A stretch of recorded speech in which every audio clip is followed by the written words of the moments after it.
हरि ओम। सहना भवतु सहनौ भुनक्तु सह वीर्यं करवावहै तेजस्विनावधीतमस्तु मा विद्विषावहै। ओम शांति शांति शांति। शंकरं शंकराचार्यं केशवं बादरायणं सूत्रभाष्य कृतौ वन्दे भगवन्तौ पुनः पुनः।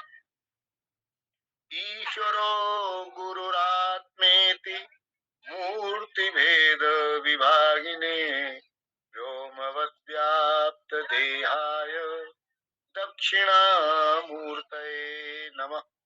ओम शांति शांति शांति।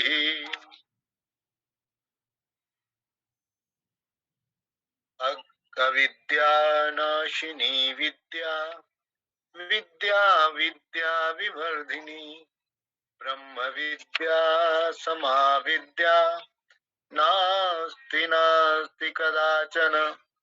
शिवो गुरुः शिवो वेदः शिवो देवः शिवः प्रभुः शिवोऽस्म्यहं शिवः सर्वं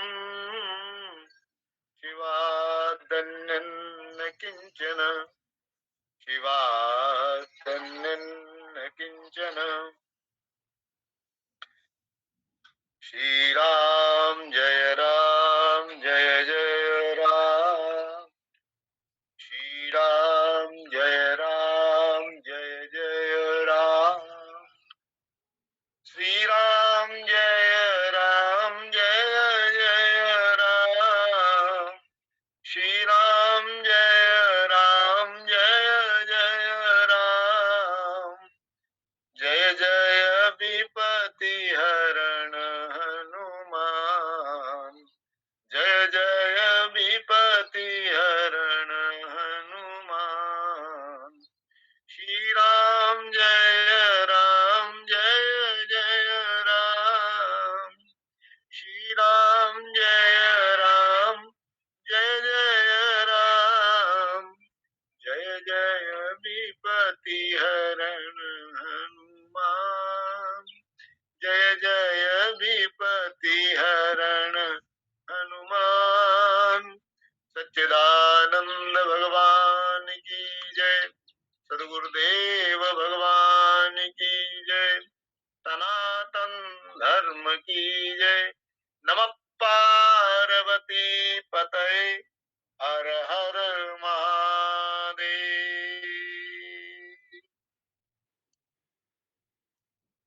अखिल कोटि ब्रह्मांड आदिनायक परात्पर तत्व जगत गुरु भगवान श्री कृष्ण के परम पावन पादांबुजों में अनंत अनंत प्रणाम करते हुए उन्हीं के अभिन्न स्वरूप सदगुरु परम गुरु परमेष्ठी गुरु परंपरा के समस्त गुरु चरणारविंदों का आश्रय ग्रहण करते हुए नमन करते हुए आत्मस्वरूपस्थ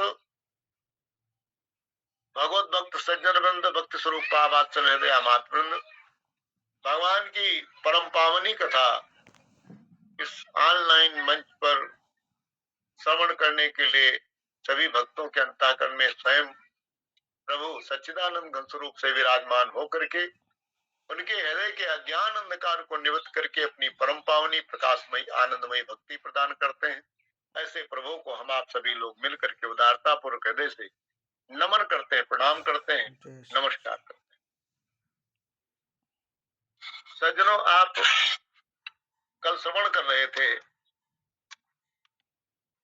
कि श्रुति ने एक उपदेश किया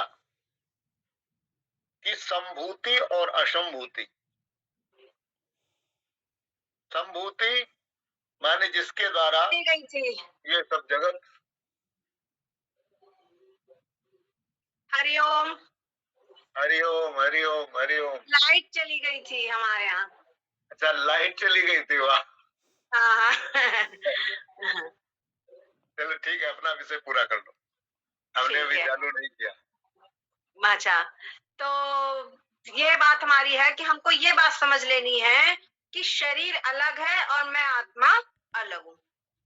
ठीक है, तो मैं आत्मा अलग हूँ, इसका हमको प्रैक्टिकल वे में अभ्यास करना है। जिस प्रकार से हमने ये अभ्यास बचपन से किया है कि मैं शरीर हूँ, ये शरीर के सारे अंग मेरे हैं, ये संबंधी मेरे हैं, ये माता मेरी है, पिता मेरे हैं। अब उल्टा अभ्यास करना है, उसका उल्टा प्रश्न। जैसे कोई व्यक्ति होता है जो कहते हैं कि किसी को धूम्रपान की आदत नहीं होती है, तो स्टार्टिंग में अगर उसको धूम्रपान करने के लिए उसको खांसी आती है और बाद में उसी का अभ्यस्त हो जाता है। उसके बाद में ये स्थिति हो जाती है कि अगर मान लो उसको वो चीज ना मिले तो उसके बिना नहीं रह सकता, वो व्यसन वाला पदार्थ है ना। उसी प्रकार से जब हम स्टार्टिंग में इस आत्म तत्व का चिंतन करने जाएंगे तो क्या होता है, क्योंकि शरीर का अभ्यास बहुत समय से है तो वो अभ्यास हम में पे हावी हो जाएगा और हम भूल जाएंगे। लेकिन जब इसका धीरे धीरे अभ्यास करेंगे तो इतना एक हो जाएगा, जैसे हम आज जी रहे हैं कि मैं शरीर हूँ, उसी प्रकार से हमको ये जीना है कि मैं आत्मा हूँ और आत्मा रूप से होकर के शरीर के द्वारा सारे जो व्यवहारिक कार्य है, जो भी हमारे कर्तव्य कर्म है, वो पूरे होते रहे। अब मैं उनसे निर्लेप रहूं, जैसे भगवान ने गीता में कहा ना, कमल पत्र मतलब निर्लेप रहे, तो वो कैसे रहना, वो चीज हमको तभी से समझ पाएंगे जब हम इस प्रकार से अपना आध्यात्मिक परिचय प्राप्त करेंगे। तो हमारा ये आध्यात्मिक परिचय में आज हमने केवल ये प्रश्न कुछ समझा है कि मैं कौन हूँ। तो ये बात समझ लीजिए कि शरीर मैं नहीं हूँ और शरीर से भिन्न, शरीर के भीतर में जो चेतन आत्मा है, वो जानने वाला चेतन आत्मा जो सबको सत्ता स्फूर्ति दे रहा है, वो चेतन आत्मा मैं हूँ। अहम साक्षी शिवोहम, ये मंत्र है समझ। और इसी के बाद में आगे हमको समझना होगा अहम ब्रह्मास्मि, और ये समझना होगा ये जो मनुष्य जीवन हमने प्राप्त किया है, तो मैं कौन हूँ और परमात्मा क्या है और संसार क्या है, इन तीन प्रश्नों को हल करना बहुत आवश्यक है। यही मनुष्य का लक्ष्य है। और आज हमने मैं कौन हूँ ये सुना है। अब आज हम वाणी को यही विराम दें। अब आगे भैया बोल रहे हैं ना।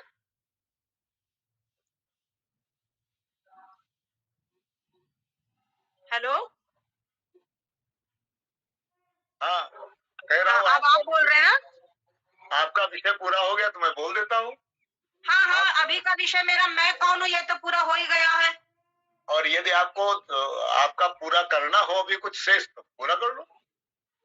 ऐसा है, मैं कौन हूँ वाला टॉपिक मेरा पूरा हो गया है जी हाँ। और वैसे तो फिर हरि अनंत हरि कथा अनंता, हाँ, और वो बाकी जो दूसरी बात है वो फिर कभी पूरा कर लेंगे। और क्या, संसार कौन है, परमात्मा क्या है, इस पे फिर कभी चर्चा कर लेंगे।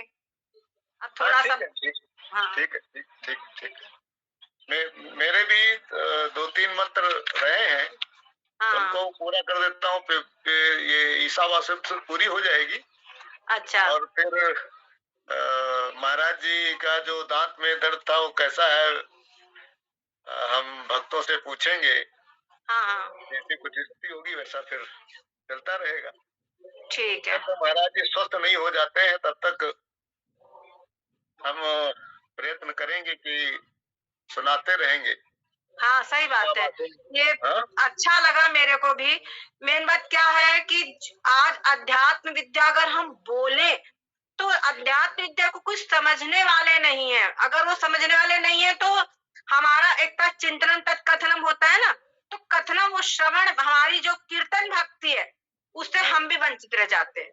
तो ये अच्छा है ग्रुप, ऐसे में क्या होता है, हमारी अध्यात्म को समझने की जो कैपेसिटी है वो बढ़ेगी और उसको फिर ग्रास्प करेंगे, उसको जिएंगे। बिल्कुल बिल्कुल बिल्कुल बहुत अच्छा है। बिल्कुल, इसी के माध्यम से अभ्यास होता है। हाँ, इसी के माध्यम, क्योंकि जो हम बोलेंगे वो हमारा अभ्यास होता है, जो अभ्यास है सुनेंगे तो वो हमारा फिर अभ्यास होता है। हाँ, ठीक है। ठीक है, हरिओम, मंगल में हो। हरिओम। हरिओम माता जी, हरिओम। बहुत ही नारायण मंगल में हो। बहुत ही तत्व ज्ञान अच्छा दिया आपने। हरिओम। ओम।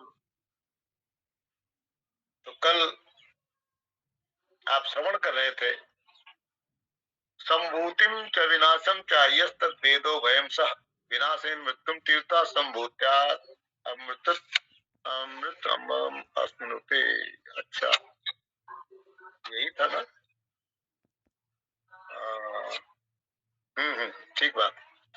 तो संभूति और विनाश, विनाश माने असंभूति। यहाँ पर एक एक होता है कि निषेधात्मक शब्द, एक होता है सीधा। तो असंभूति जो था, संभूति का निषेध करने वाला था, और ये जो विनाश जो कहा गया, ये असंभूति का ही पर्याय है, ऐसा समझना। इस प्रकार से जो संभूति यानी जो कार्य ब्रह्म है, जिस जिस परमात्मा ईश्वर ने हमारे कल्याण के लिए शरीर धारण किया है, यद्यपि ब्रह्मा जी से ही सारी सृष्टि उत्पन्न हुई है, उन भगवान नारायण ने अपने वास्तविक जो उनका स्वरूप है, कारण ब्रह्म स्वरूप है, वो कारण ब्रह्म होने पर भी वो कार्य रूप में आते हैं। जैसे एक ही भगवान विष्णु के अवतार भगवान राम भी कहे जाते हैं और परशुराम भी कहे जाते हैं। तो राम भी है उन्हीं के अवतार, और परशुराम भी है उन्हीं के। तो राम और परशुराम एक साथ में अवतार है, यानी वो कारण रूप से एक ही भगवान विष्णु है, लेकिन अवतार वो कई एक साथ में धारण कर सकते हैं। जब अवतार धारण करते हैं तो कार्य रूप हो जाते हैं। ऐसे ही आत्मा रूप से सब सब कार्य ब्रह्म समझना चाहिए। और जब जब वो शरीर अन्य शरीर धारण करते हैं, उससे नाना प्रकार की लीलाएं करते हैं, भक्तों का कल्याण करते हैं, भक्तों को उपदेश आदि देते हैं। भगवान श्री कृष्ण ने गीता जी का उपदेश किया, भगवान राम ने तारा को उपदेश किया। इस प्रकार से जैसे संत महापुरुष अवतरित होकर के आते हैं, ऐसे ही भगवान के जो अवतार हैं वो कार्य ब्रह्म रूप से कहे गए हैं। लेकिन यहाँ पर ये बात समझनी चाहिए कि जो कार्य रूप ब्रह्म है, जो कार्य रूप ब्रह्म है, इतना ही पर्याप्त है। उसके शरीर को ही शरीर में ही इसको शरीर को जान गए, इतना पर्याप्त नहीं हो पाता। वास्तव में जो सभी के अंतःकरण में, सभी के अंदर में एक तत्व है, आत्मा, जो जिसकी अभी साध्वी जी चर्चा